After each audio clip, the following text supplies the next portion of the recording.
ओम श्री परमात्मा ने नमः। आज हम गीता के दूसरे अध्याय के 13वें श्लोक का अर्थ सहित श्रवण करेंगे। देहिनो अस्मिन् यथा देहे कौमारम यौनम जरा तथा देहांतर प्राप्तिर धीरस्तत्र न मुह्यति। अर्थात देहधारी के इस मनुष्य शरीर में जैसे बालकपन, जवानी और वृद्धावस्था होती है, ऐसे ही दूसरे शरीर की प्राप्ति होती है। उस विषय में धीर मनुष्य मोहित नहीं होता। व्याख्या: देहिनो अस्मिन् यथा देहे कौमारम यौनम जरा, अर्थात शरीरधारी के शरीर में पहले बाल्यावस्था आती है, फिर युवावस्था आती है और फिर वृद्धावस्था आती है। तात्पर्य है कि शरीर में कभी एक अवस्था नहीं रहती, उसमें निरंतर परिवर्तन होता रहता है। यहाँ शरीरधारी के इस शरीर में ऐसा कहने से सिद्ध होता है कि शरीरी अलग है और शरीर अलग है। शरीरी दृष्टा है और शरीर दृश्य है। अतः शरीर में बालकपन आदि अवस्थाओं का जो परिवर्तन है वह परिवर्तन शरीरी में नहीं है। तथा देहांतर प्राप्ति है, अर्थात जैसे शरीर की कुमार, युवा आदि अवस्थाएं होती हैं, ऐसे ही देहांतर की अर्थात दूसरे शरीर की प्राप्ति होती है। जैसे स्थूल शरीर बालक से जवान एवं जवान से बूढ़ा हो जाता है, तो इन अवस्थाओं के परिवर्तन को लेकर कोई शोक नहीं होता। ऐसे ही शरीरी एक शरीर से दूसरे शरीर में जाता है तो इस विषय में भी शोक नहीं होना चाहिए। जैसे स्थूल शरीर के रहते रहते कुमार, युवा आदि अवस्थाएं होती है, ऐसे ही सूक्ष्म और कारण शरीर के रहते रहते देहांतर की प्राप्ति होती है।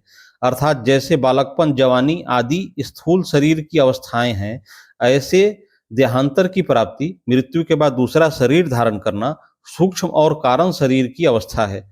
स्थूल शरीर के रहते रहते कुमार आदि अवस्थाओं का परिवर्तन होता है, यह तो स्थूल दृष्टि है। सूक्ष्म दृष्टि से देखा जाए तो अवस्थाओं की तरह स्थूल शरीर में भी परिवर्तन होता रहता है। बाल्यावस्था में जो शरीर था वह युवावस्था में नहीं है। वास्तव में ऐसा कोई भी क्षण नहीं है जिसमें स्थूल शरीर का परिवर्तन न होता हो। ऐसे ही सूक्ष्म और कारण शरीर में भी प्रतिक्षण परिवर्तन होता रहता है, जो देहांतर रूप से स्पष्ट देखने में आता है। अब विचार यह करना है कि स्थूल शरीर का तो हमें ज्ञान होता है, पर सूक्ष्म और कारण शरीर का हमें ज्ञान नहीं होता। अतः जब सूक्ष्म और कारण शरीर का ज्ञान भी नहीं होता तो उनके परिवर्तन का ज्ञान हमें कैसे हो सकता है? इसका उत्तर है कि जैसे स्थूल शरीर का ज्ञान और उसकी अवस्थाओं को लेकर होता है, ऐसे ही सूक्ष्म और कारण शरीर का ज्ञान भी उसकी अवस्थाओं को लेकर होता है। स्थूल शरीर की जागृत, सूक्ष्म शरीर की स्वप्न और कारण शरीर की सुषुप्ति अवस्था मानी जाती है। मनुष्य अपनी बाल्य अवस्था में अपने को स्वप्न में बालक देखता है, युवा अवस्था में स्वप्न में युवा देखता है और वृद्धावस्था में स्वप्न में वृद्ध देखता है। इससे सिद्ध हो गया कि स्थूल शरीर के साथ साथ सूक्ष्म शरीर का भी परिवर्तन होता है। ऐसे ही सुषुप्ति अवस्था बाल्य अवस्था में ज्यादा होती है, युवा अवस्था में कम होती है और वृद्धावस्था में बहुत कम हो जाती है। अतः इससे कारण शरीर का परिवर्तन भी सिद्ध हो गया।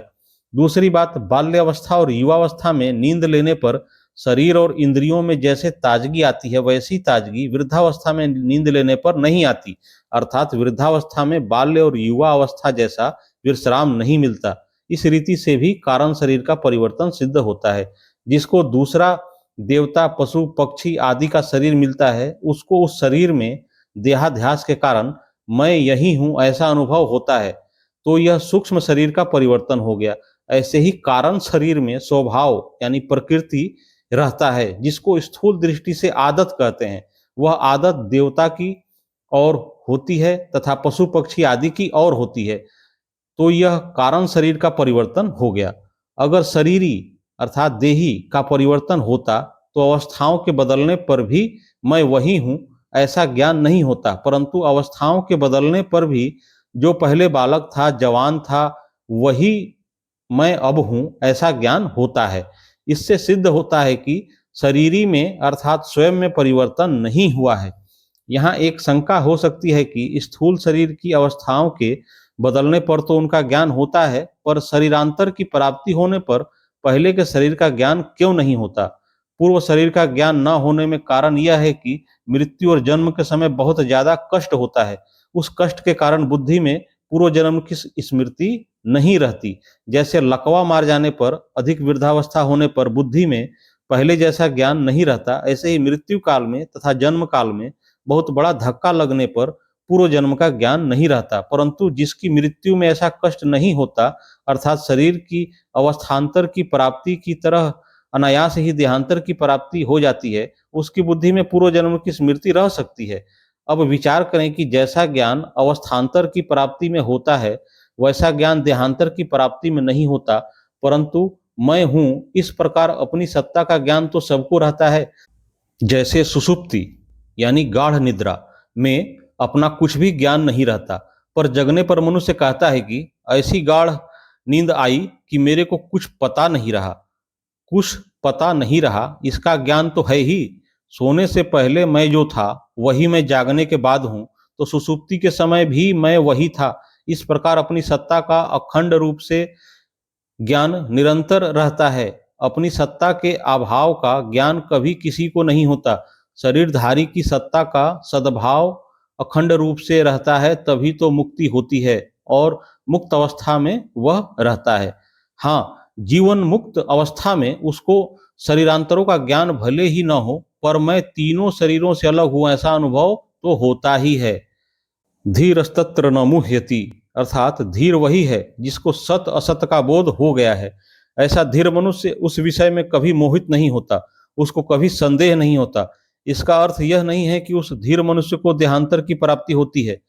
ऊंच नीच योनियों में जन्म होने का कारण गुणों का संग है, और गुणों से संबंध विच्छेद होने पर धीर मनुष्य को देहांतर की प्राप्ति हो ही नहीं सकती। यहाँ तत्र पद देने का अर्थ देहांतर प्राप्ति के विषय में नहीं है, परंतु देह देही के विषय में है।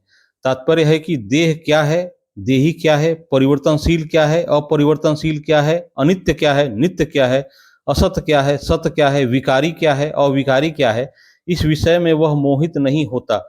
देह और देही सर्वथा अलग हैं, इस विषय में उसको कभी मोह नहीं होता। उसको अपनी असंगता का अखंड ज्ञान रहता है। परिशिष्ट भाव, शरीर कभी एक रूप रहता ही नहीं और सत्ता कभी अनेक रूप होती ही नहीं। शरीर जन्म से पहले भी नहीं था, मरने के बाद भी नहीं रहेगा, तथा वर्तमान में भी वह प्रतिक्षण मर रहा है। वास्तव में गर्भ में आते ही शरीर के मरने का क्रम परिवर्तन शुरू हो जाता है। बाल्यावस्था मर जाए तो युवावस्था आ जाती है, युवावस्था मर जाए तो वृद्धावस्था आ जाती है, और वृद्धावस्था मर जाए तो देहांतर अवस्था अर्थात दूसरे शरीर की प्राप्ति हो जाती है। ये सब अवस्थाएं शरीर की हैं। बाल, युवा, वृद्ध, ये तीन अवस्थाएं स्थूल शरीर की हैं, और देहांतर की प्राप्ति सूक्ष्म शरीर तथा कारण शरीर की हैं। परंतु स्वरूप की चिन्मय सत्ता इन सभी अवस्थाओं से अतीत है। अवस्थाएं बदलती हैं, स्वरूप वही रहता है। इस प्रकार शरीर विभाग और सत्ता विभाग को अलग अलग जानने वाला तत्वज्ञ पुरुष कभी किसी अवस्था में भी मोहित नहीं होता। जीव अपने कर्मों का फल भोगने के लिए अनेक योनियों में जाता है, नरक और स्वर्ग में जाता है। ऐसा कहने मात्र से सिद्ध होता है कि 84 लाख योनियां छूट जाती हैं, स्वर्ग और नरक छूट जाते हैं, पर स्वयं शरीरी वही रहता है। योनियां शरीर बदलती हैं, जीव शरीरी नहीं बदलता। जीव एक रहता है, तभी तो वह अनेक योनियों में अनेक लोकों में जाता है। जो अनेक योनियों में जाता है वह स्वयं किसी के साथ लिप्त नहीं होता, कहीं नहीं फंसता। अगर वह लिप्त हो जाए, फंस जाए, तो फिर 84 लाख योनियों को कौन भोगेगा? स्वर्ग और नरक में कौन जाएगा? मुक्त कौन होगा? जन्मना और मरना हमारा धर्म नहीं है, प्रत्युत शरीर का धर्म है। हमारी आयु अनादि और अनंत है, जिसके अंतर्गत अनेक शरीर उत्पन्न होते और मरते रहते हैं। जैसे हम अनेक वस्त्र बदलते रहते हैं, पर वस्त्र बदलने पर हम नहीं बदलते, प्रत्युत वे के वे ही रहते हैं। ऐसे ही अनेक योनियों में जाने पर भी हमारी सत्ता नित्य निरंतर ज्यों की त्यों रहती है। तात्पर्य है कि हमारी स्वतंत्रता और असंगता स्वतः सिद्ध है। हमारा जीवन किसी एक शरीर के अधीन नहीं है। असंग होने के कारण ही हम अनेक शरीरों में जाने पर भी वही रहते हैं, पर शरीर के साथ संग मान लेने के कारण हम अनेक शरीरों को धारण करते रहते हैं। माना हुआ संग तो टिकता नहीं, पर हम नया नया संग पकड़ते रहते हैं। अगर नया संग न पकड़ें तो मुक्ति स्वाधीनता स्वतः सिद्ध है। नारायण नारायण नारायण। अगली वीडियो में गीता के दूसरे अध्याय के क्रमशः श्लोकों का हम अर्थ सहित श्रवण करेंगे। आप सभी को प्रणाम।